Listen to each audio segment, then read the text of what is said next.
એકવાર જો તમે આ ચટણી બનાવીને ઘરે બીજી બધી ચટણી તમે ભૂલી જશો. ખૂબ જ ટેસ્ટી હેલ્ધી ચટણી બને છે.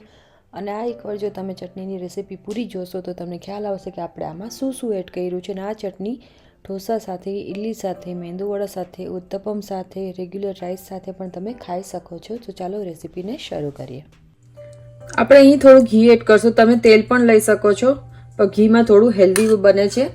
તો આપણે અહીં થોડું એવું ઘી એડ કરી દીધું છે. ઘીને ગરમ થવા દેશું.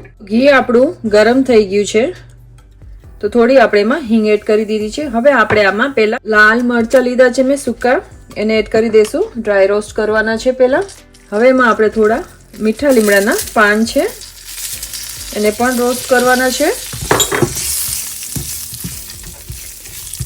લીલા મરચાં લીધા છે 2. તીખાશ જો તમારે ઓછી ખાવી હોય તો તમે લીલા મરચાં ઓછા નાખી શકો છો. લસણની 4 થી 5 કળી લીધી છે.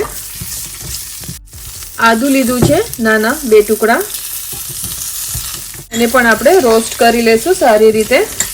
હવે આપણે આમાં એડ કરશું 3/4 કપ પીનટ્સ લીધા છે. શેકેલા જ છે, આ સોલ્ટેડ છે. તમે ઘરમાં જે પણ હોય રેગ્યુલર જે આપણે યુઝ કરતા હોઈએ એ પણ લઈ શકો છો. એને તમે શેકીને એની ફોતરા કાઢી નાખી શકો છો. સિંગને પણ થોડીક રોસ્ટ કરી લેશું.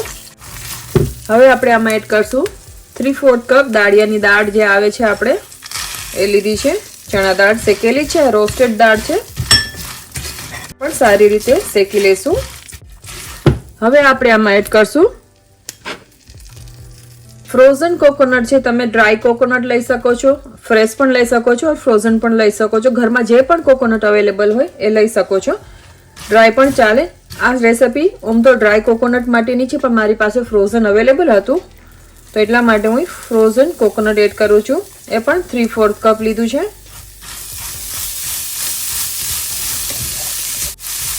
થોડી વાર માટે રોસ્ટ કરી લઈશું ધીમા ગેસ ઉપર.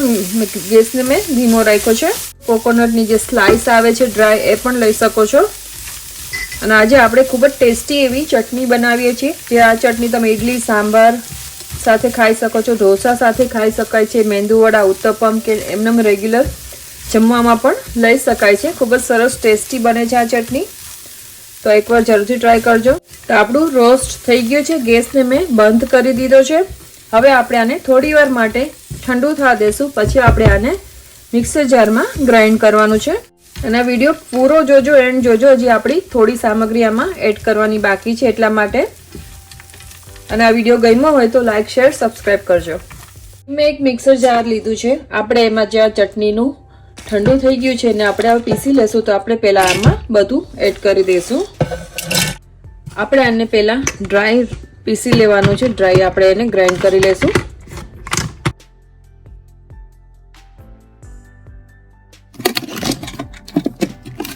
તો ડ્રાય આપણે પીસી લીધું છે. હવે આપણે આમાં થોડું દહીં એડ કરવાનું છે. 3/4 કપ મેં દહીં લીધું છે. અને એટલું જ પાણી એડ કરીશ, અથવા છાશ પણ તમે લઈ શકો છો. આ દહીંનું જ પાણી છે તો આપણે પાણી પણ એડ કરી દઈશું. ચટણી તમને કેટલી પતલી થીક જોઈએ છે તમારા ઉપર છે. હવે આમાં એડ કરીશું આંબલીનું પાણી છે.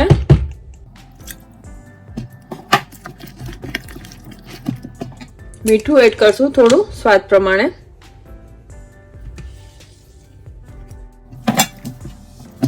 થોડી કાચી કેરી લીધી છે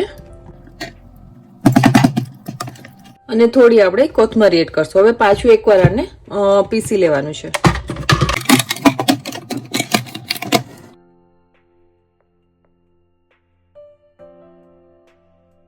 તો આપણું આ પીસાઈ ગયું છે. હવે આપણે આને એક બોલમાં ટ્રાન્સફર કરી લઈશું. તો મેં આ રીતનું પીસ્યું છે, તમે જોઈ શકો છો. પહેલા મને થોડુંક કરકરું લાગ્યું વધારે તો મેં એકવાર પાછું એને પીસી લીધું છે. તો આમાં આપણે થોડું હજી છે તો આમાં થોડું પાણી નાખીને અથવા દહીં છાશ નાખીને મિક્સ કરી દઈશું આમાં. તો આમાં મેં થોડું દહીં અને પાણી નાખી પાછું પીસી લીધું છે. અને થોડું મેં એક્સ્ટ્રા સોલ્ટ પણ એડ કર્યું છે. તો હવે આપણે આને પાછું મિક્સ કરી દઈશું આપણી ચટણીને. આ ચટણી થોડી આવી જ સારી લાગશે, લૂઝ, ઢીલી. હવે આપણે આનો વઘાર તૈયાર કરી લેશું. આપણે જ સેમ પેન લીધું છે, હવે આપણે આમાં થોડું ઘી એડ કરશું, કારણ કે આપણે ઘીમાં જ ચટણી બનાવી છે. ઘી એડ કરશું. તો ઘી આપણું ગરમ થઈ ગયું છે. આપણે એમાં હિંગ એડ કરી દઈશું. હિંગ એડ કર્યા પછી ગેસને આપણે સ્લો કરી દઈશું. હવે લાલ મરચું લીધું છે સૂકું, અને લીમડો લીધો છે, રાઈ. હવે એમાં આપણે અડદની દાળ લીધી છે, પલાળેલી છે. હવે આની અંદર જ આપણે ચટણી મિક્સ કરી દઈશું. આમાં જ એટલે ચટણી આપણી સારી રીતે મિક્સ થઈ જશે. તમે આની ઉપર પણ તડકો એડ કરી શકો છો. ગેસને બંધ કરી દઈશું.